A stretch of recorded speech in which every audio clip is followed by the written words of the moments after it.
Welcome back students. അപ്പോൾ നമ്മൾ ഇന്ന് നോക്കാൻ പോകുന്നത് ക്രൈം ആൻഡ് സൊസൈറ്റിയിലെ പ്രീവിയസ് ഇയർ ക്വസ്റ്റ്യൻസും അതിനുള്ള ഉത്തരങ്ങളുമാണ്. അപ്പോൾ ആദ്യമായി briefly explain the concept of crime. Crime എന്നാൽ ഒരു ഫണ്ടമെൻ്റൽ ഒരു ആക്റ്റാണ്. നിലവിലുള്ള നിയമസംഹിതയെ വയലേറ്റ് ചെയ്യുന്ന ഏതൊരു പ്രവൃത്തിയും ക്രൈമായി കണക്കാക്കപ്പെടുന്നു. അപ്പോൾ ഇന്ത്യൻ പീനൽ കോഡ് അതിനെ ഡിഫൈൻ ചെയ്യുന്നത് commission of an act which is prohibited by the lawfully act. നിലവിലുള്ള ഗവൺമെൻറ് അനുശാസിച്ച നിയമങ്ങൾക്ക് എന്തെങ്കിലും വയലേറ്റ് ചെയ്യുന്നതിനാണ് ക്രൈം എന്ന് പറയാം. അപ്പോൾ നാല് ക്യാരക്ടേഴ്സ് പറയുന്നുണ്ട്. മെൻസ് റിയ അഥവാ ഒരു പ്രതി താൻ ചെയ്ത കുറ്റത്തിൽ ഉൾപ്പെടുന്നുണ്ട് എന്ന് വാദിക്കൽ. പിന്നെ ആക്ട് റിയസ്, അതുപോലെ തന്നെ പണിഷ്മെൻറ്റ്, അഥവാ കുറ്റം ചെയ്തുണ്ടാകുന്ന പരിണിതഫലങ്ങൾ, അതുപോലെ തന്നെ പ്രൊഹിബിറ്റഡ് ആക്ട്. അതുപോലെ തന്നെ രണ്ടാമതായി ഡിസ്ക്രൈബ് ലാബലിംഗ് തിയറി അഥവാ ലാബലിംഗ് തിയറി വിശദീകരിക്കാനാണ്. അഥവാ ലാബലിംഗ് തിയറി പറഞ്ഞാൽ ഒരു സമൂഹം ഒരു ഇൻഡിവിജ്വലിനെ എങ്ങനെയാണ് ലാബിൾ ചെയ്യുന്നത്, അപ്പോൾ അത്തരത്തിലായിരിക്കും ആ ഇൻഡിവിജ്വലിൻ്റെ പ്രവർത്തനങ്ങൾ, അതുപോലെ തന്നെ ബിലീഫ്, വ്യൂസ്, മോറൽസ്, വാല്യൂസൊക്കെ അത്തരത്തിലായിരിക്കും. മറ്റുള്ളവരെന്താണോ ഇദ്ദേഹത്തെ ലാബിൾ ചെയ്യുന്നത് മറ്റുള്ളവർ കുറ്റവാളിയാണ് എന്നാണ് ഈ ഒരു ഇൻഡിവിജ്വലിനെ പ്രസ്താവിക്കുന്നതെങ്കിൽ അത്തരത്തിലുള്ള പ്രവർത്തനങ്ങളിലായിരിക്കും ഇവൻ്റെ ബിഹേവിയറൊക്കെ പ്രതിഫലിക്കുക. അപ്പോൾ ഈ തിയറിക്ക് 1960, 1970 കാലഘട്ടങ്ങളിലാണ് പ്രൊമിനൻസ് ലഭിച്ചത്. പ്രധാനമായിട്ടും ഈ ഭാഗത്തുള്ള വർക്കുകൾ ഹൊവാർഡ് സോൾ ബെക്കറിൻ്റെ ഔട്ട്സൈഡേഴ്സും, അതുപോലെ തന്നെ എമീൽ ദുർഖെയിമിൻ്റെ 1897 സൂസൈഡ് വർക്കുമാണ് ഇതിൽ പ്രധാനമായിട്ടും പ്രസ്താവിക്കുന്നത്. അടിയിൽ പറയുന്ന the mechanism of labelling involves individuals receive labels based on how others interpret their inclinations of behaviours. മറ്റുള്ളവർ എങ്ങനെയാണോ ഒരുത്തൻ്റെ സ്വഭാവം വിലയിരുത്തുന്നത് അപ്രകാരമായിരിക്കും അത് അവൻ്റെ പ്രവർത്തനങ്ങളിൽ പ്രതിഫലിക്കുക എന്നാണ്. ഈ fundamental assertation of label theories deviance is not an intrinsic characteristics of an act but is rather a social കൺസെപ്റ്റാണ്. അപ്പോൾ അത്തരത്തിലുള്ള ഓരോ മാറ്റങ്ങളും മറ്റുള്ളവർ ലേബിൾ ചെയ്യുന്നതിനനുസരിച്ചായിരിക്കും ഒരു ഇൻഡിവിജ്വലിൽ നിന്നുണ്ടാവുക എന്നാണ് മൊത്തത്തിലായി പറയുന്നത്. Discuss the scope of white collar crime അഥവാ വൈറ്റ് കോളർ ക്രൈമിൻ്റെ സ്കോപ്പ് വിശദീകരിക്കുക. അപ്പോൾ നിലവിലുള്ള അവസ്ഥ അനുസരിച്ച് ഒരു വൈറ്റ് കോളർ ക്രൈം സാധാ ക്രൈമിനേക്കാളും നല്ല ഫിനാൻഷ്യൽ ഗെയിൻ, അതുപോലെ തന്നെ അത്തരം നല്ല ബെനിഫിറ്റുകൾ, പ്രൊഫഷണൽ പൊസിഷൻസൊക്കെ നമുക്ക് കിട്ടും എന്നുള്ളതാണ് വാസ്തവം. അപ്പോൾ ഇന്നത്തെ കാലത്ത് ധാരാളം അവസരങ്ങൾ കൂടി വരികയാണ്.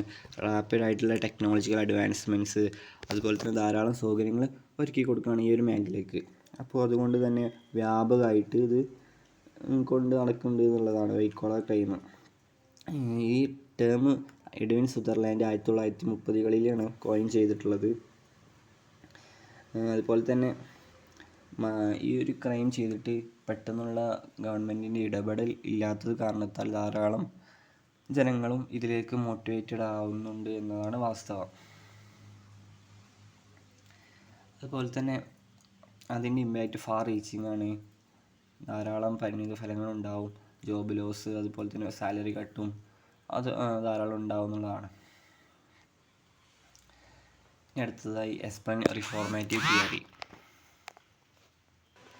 അഥവാ ഒരു കുറ്റം ചെയ്ത ആളെ പണിഷ്മെൻറ്റ് കൊടുക്കുന്നതിനേക്കാളും നല്ലത് നല്ലൊരു ഉപദേശവും, അതുപോലെ തന്നെ ഒരു പുനരധിവസിക്കാനുള്ള ഒരു മൈൻഡൊക്കെ കൊടുത്ത് അവനൊരു നല്ലൊരു പേഴ്സണാക്കി മാറ്റുക, ഒരു നിലവിലുള്ള നിയമസംഹിതകളൊക്കെ അനുസരിക്കുന്ന ഒരു പേഴ്സണാക്കി മാറ്റുക എന്നതാണ് ഈ റിഫോർമേറ്റീവ് തിയറി മുന്നോട്ട് വയ്ക്കുന്ന പ്രധാന ലക്ഷ്യം.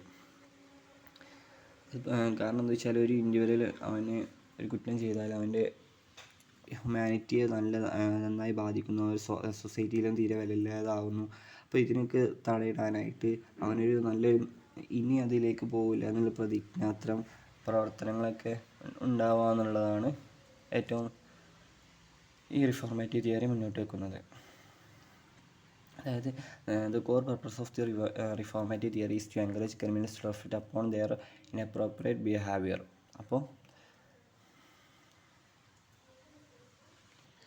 തങ്ങളിൽ നിന്നുണ്ടായ അവസരോചിതമല്ലാത്ത ബിഹേവിയറിനെ മാറ്റപ്പെടുത്തി കൊടുക്കലാണ് പ്രധാനമായിട്ടുള്ള പർപ്പസ്. അപ്പോൾ ഇത്തരം മോട്ടിവേഷനെല്ലാം നൽകി അവനെ നല്ലൊരു ലോ അബൈഡിങ് ആയിട്ടുള്ള നിയമങ്ങളൊക്കെ അനുസരിക്കുന്ന ഒരു ആളായിട്ട് മാറ്റുക എന്നുള്ളതാണ് ഏറ്റവും പ്രധാനപ്പെട്ട ലക്ഷ്യം. ഇനി റിലീജിയനുമായി ബന്ധപ്പെട്ട IPC ഒഫൻസസ് ലിസ്റ്റ് ചെയ്യാനാണ്. ആദ്യമായി ആർട്ടിക്കിൾ 295 അഥവാ defilement of a place or worship or anything held sacred by any human group. അപ്പോൾ ഈ റിലീജിയസ് പ്ലേസസ് ആക്രമിക്കുക, അത്തരം കുറ്റകൃത്യങ്ങൾ ചെയ്യുന്നതിലാണ് ഈ ആർട്ടിക്കിൾ 295.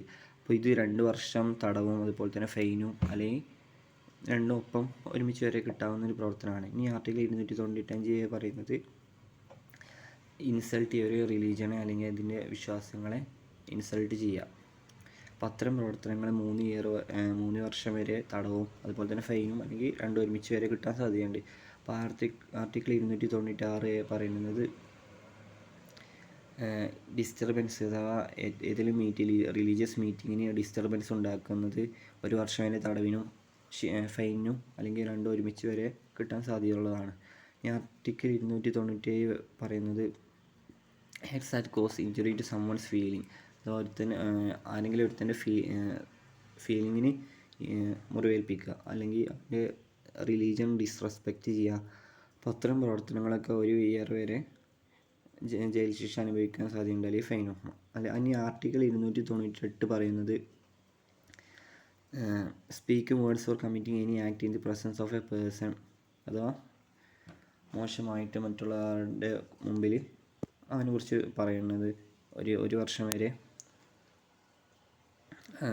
തടവും. അപ്പോൾ ഇതിൽ പെടുന്നതാണ് ഈ റിലീജിയസ് ഫീലിംഗുമായിട്ട് അവനെ മുറിവേൽപ്പിക്കുക, തൻ്റെ റിലീജിയൻ മോശമാണെന്നൊക്കെ പറയുന്നതൊക്കെ ഇതിൽ പെടുന്നു. ഇനി describe Indian judicial system describe ചെയ്യാനാണ്. അപ്പോൾ Indian judicial system colonial power അവിടുത്തെ കാലഘട്ടത്തിലുള്ള അനുസരിച്ച് അവിടെ ഉണ്ടായിരുന്ന ആ രീതി അനുസരിച്ചൊക്കെയാണ് ഇന്ത്യൻ ജുഡീഷ്യൽ സിസ്റ്റം ഓപ്പറേറ്റ് ചെയ്യുന്നത്. പ്രധാനമായിട്ടും 3 പ്രൈമറി ടിയേഴ്സ് ആയിട്ടാണ് ഇന്ത്യൻ ജുഡീഷ്യൽ സ്ട്രക്ചർ ചെയ്തിരിക്കുന്നത്. ഒന്നാമതായി സുപ്രീം കോടതി, അതായത് ഏറ്റവും ഫൈനൽ അപ്പീലേറ്റ് കോർട്ടാണ്. ഏറ്റവും കൂടുതൽ അധികാരമുള്ളത് സുപ്രീം കോടതിയാണ്. ഇനി രണ്ടാമതായി ഹൈക്കോർട്ടാണ്, അതുപോലെ തന്നെ ഡിസ്ട്രിക്ട് കോർട്ടാണ്.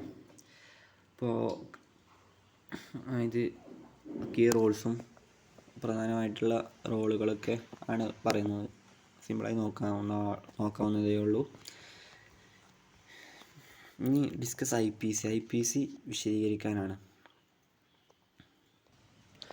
അപ്പോൾ IPC 1862 ഇംഗ്ലീഷ് പ്രസിഡൻസി മുഖേനയാണ് നിലവിൽ വന്നത്. അപ്പോൾ തോമസ് ബാബിങ്ടൺ മക്കാലെ എന്ന ആളാണ് ആദ്യമായി ഒരു ഡ്രാഫ്റ്റ് എഴുതിയത്. അപ്പോൾ ഇതൊരു ഇംഗ്ലീഷ് ലോ ആയിട്ട് ഒരു ഇൻസ്പയർ ചെയ്ത ഒന്നായിരുന്നു. ഈ IPC 511 സെക്ഷനുകൾ അതുപോലെ തന്നെ 23 ചാപ്റ്ററുകളും ഉൾപ്പെടുന്ന ഒന്നാണ്. വിശദമായിട്ട് ഓരോ ചാപ്റ്ററിൽ എന്തൊക്കെയാണ് ഉൾപ്പെടുന്നത് എന്ന് ഈ ടേബിളിൽ നോക്കി കാണാം.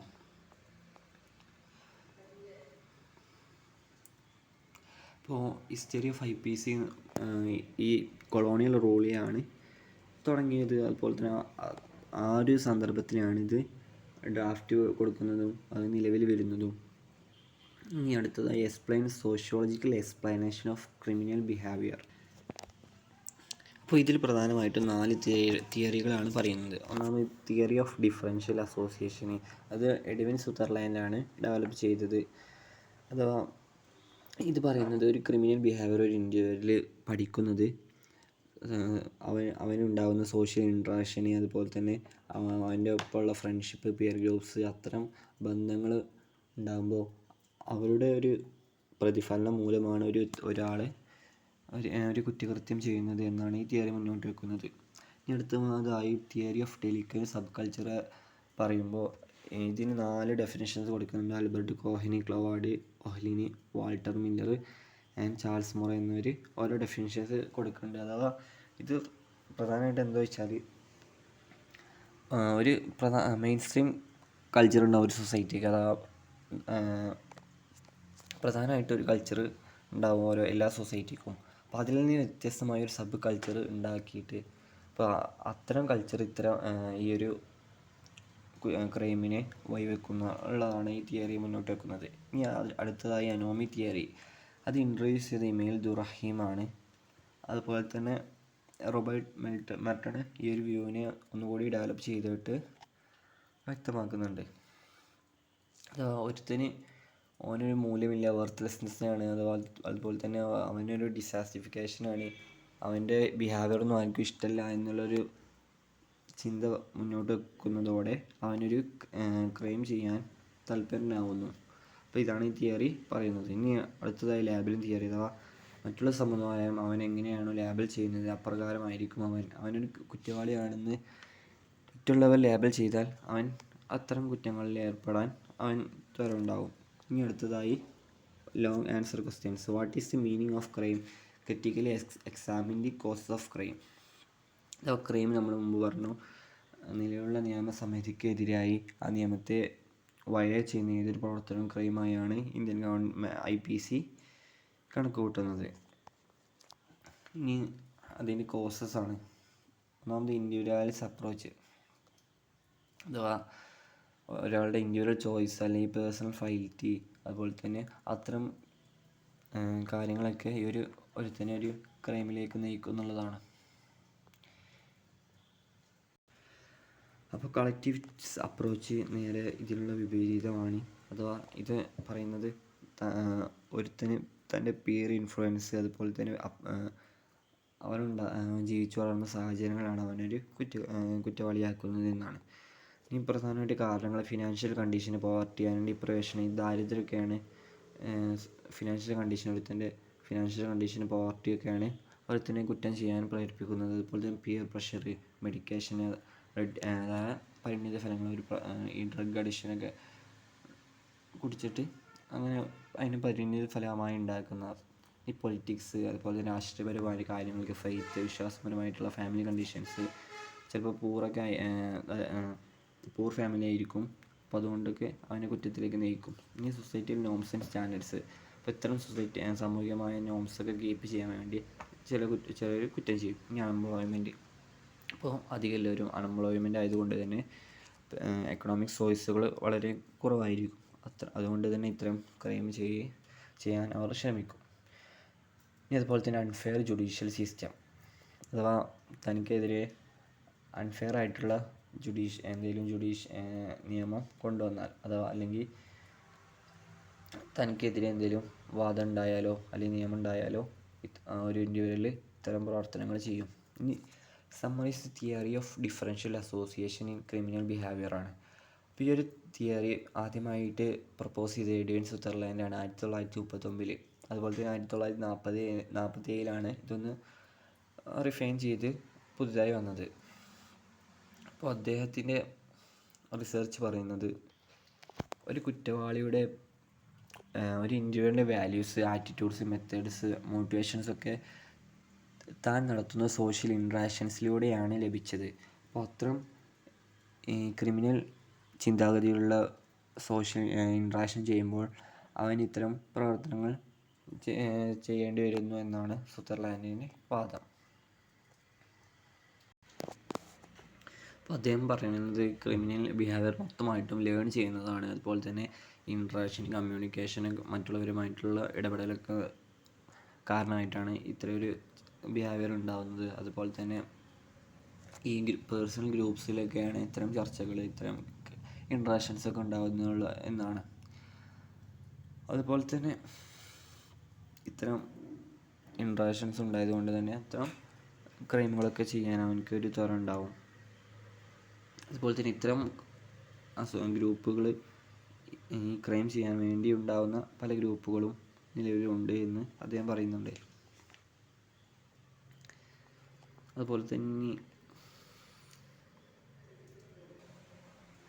അതുപോലെ തന്നെ ധാരാളം കുറ്റങ്ങൾ ചെയ്ത് ചില കുറ്റങ്ങളൊന്നും പണിഷ്മെൻറ്റ് കിട്ടാതെ പോകുന്നുണ്ട്. അപ്പോൾ അത്തരം സർക്കാരിൻ്റെ ഇടപെടലുകളൊക്കെ മറ്റൊരു കുറ്റകൃത്യങ്ങൾക്ക് ഒരു ഇൻഡിവിജ്വലിനെ സഹായിക്കുന്നു എന്നും അദ്ദേഹം പറയുന്നുണ്ട്. ഇനി വൈറ്റ് കോളർ ക്രൈം. ഇന്ത്യയിലുള്ള വൈറ്റ് കോളർ ക്രൈമിൻ്റെ നാച്ചറും ജനസിസും വിശദീകരിക്കാനാണ്. White collar crime Edwin Sutherland 1930-കളിലാണ് കോയിൻ ചെയ്തത്. അഥവാ അത് നമ്മൾ നേരത്തെ പറഞ്ഞതാണ്. ഹൈ പൊസിഷൻസ് ഉള്ള ഒരു ഇത്തരം ക്രൈമുകൾ ചെയ്യുക, അതാ നല്ല ഫിനാൻഷ്യൽ ഗെയിനിന് വേണ്ടി, ഫിനാൻഷ്യൽ നേട്ടങ്ങൾക്ക് വേണ്ടി കുറ്റകൃത്യങ്ങൾ ചെയ്യുന്നതിനാണ് വൈറ്റ് കോളർ ക്രൈം പറയുക.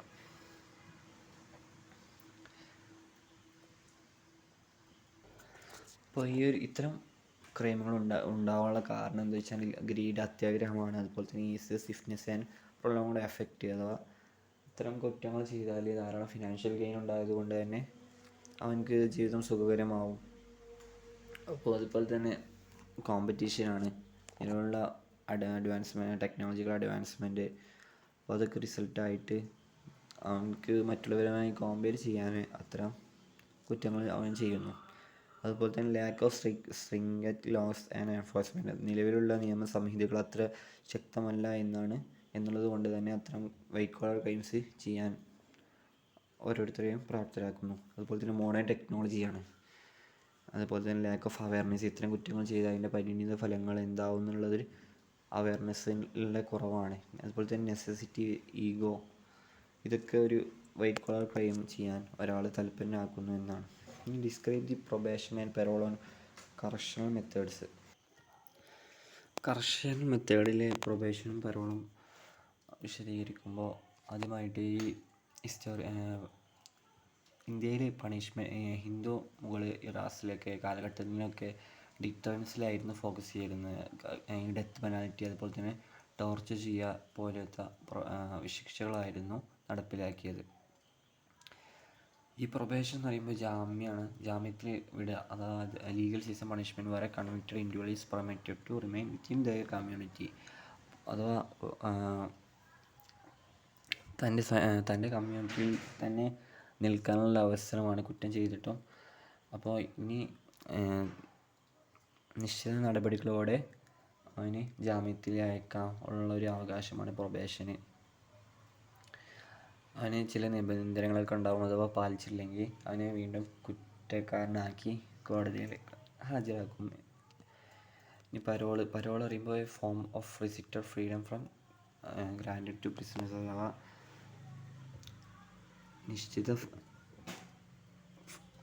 ഈ ജയിലിൽ കഴിയുന്നവർക്ക് നിശ്ചിതമായിട്ടുള്ള ഫ്രീഡമൊക്കെ നിഷേധിച്ചിട്ടുണ്ടാവും. അതാണ് ഈ പരോൾ കൊണ്ട് ഉദ്ദേശിക്കുന്നത്. Analyse the offence related to marriage in IPC. IPCയിൽ മാരേജുമായിട്ടുള്ള കുറ്റകൃത്യങ്ങൾ വിശദീകരിക്കാനാണ്. ചാപ്റ്റർ 20 സെക്ഷൻ 493 മുതൽ 498 വരെ ഇന്ത്യൻ പീനൽ കോഡിൽ മാരേജുമായിട്ടാണ് ബന്ധപ്പെട്ടുള്ള സെക്ഷനുകളാണ് വിശദീകരിക്കുന്നത്. സെക്ഷൻ 493 അഥവാ മെൻ കോസിങ് കോഹാബിറ്റേഷൻ ബൈ ഡിസീറ്റ്ഫുള്ളി, അഥവാ ചതിച്ച് മറ്റുള്ളവരെ സംഭവം ചെയ്യുമ്പോൾ അതൊരു കുറ്റകൃത്യമായി കണക്കാക്കപ്പെടുന്നു. ഒരു വൈഫുള്ളതോട് തന്നെ ഈ വൈഫിൻ്റെ സമ്മതമില്ലാതെ മറ്റൊരു കല്യാണം കഴിക്കുക, അതൊക്കെ കുറ്റമായിട്ടാണ് ഇന്ത്യൻ പീനൽ കോഡ് വ്യക്തമാക്കുന്നത്. അത് ശേഷമുള്ളതൊക്കെ നമ്മളായി വായിച്ച് നോക്കാവുന്നതേ ഉള്ളൂ. 14-ാമതായി elucidate the criminal procedure code outline in Indian judicial system. ഈ CRPC ഓഫ് 1973 37 ചാപ്റ്റർ, അതുപോലെ തന്നെ 454 സെക്ഷന്, അതുപോലെ തന്നെ 2 ഷെഡ്യൂളൊക്കെ അടങ്ങുന്ന ഒന്നാണ്. പ്രധാനമായിട്ട് 4 ടൈപ്പുകൾ ഒഫൻസാണ് CRPC ഡിഫൈൻ ചെയ്യുന്നത്. ഒന്നാമത് കോഗ്നിസബിൾ ഒഫൻസ്, അഥവാ പോലീസ് ഓഫീസർക്ക് വാറൻറ്റ് കൂടാതെ അറസ്റ്റ് ചെയ്യാനുള്ളൊരു അവകാശമാണ് ഇത്തരം ക്രൈം. അതുപോലെ തന്നെ രണ്ടാമതായി ഞാൻ കോഗ്നിസബിൾ ഒഫൻസാണ്, അഥവാ അറസ്റ്റിന് വേണ്ടി ഒരു വാറൻറ്റ് ഒരു പോലീസ് ഓഫീസർ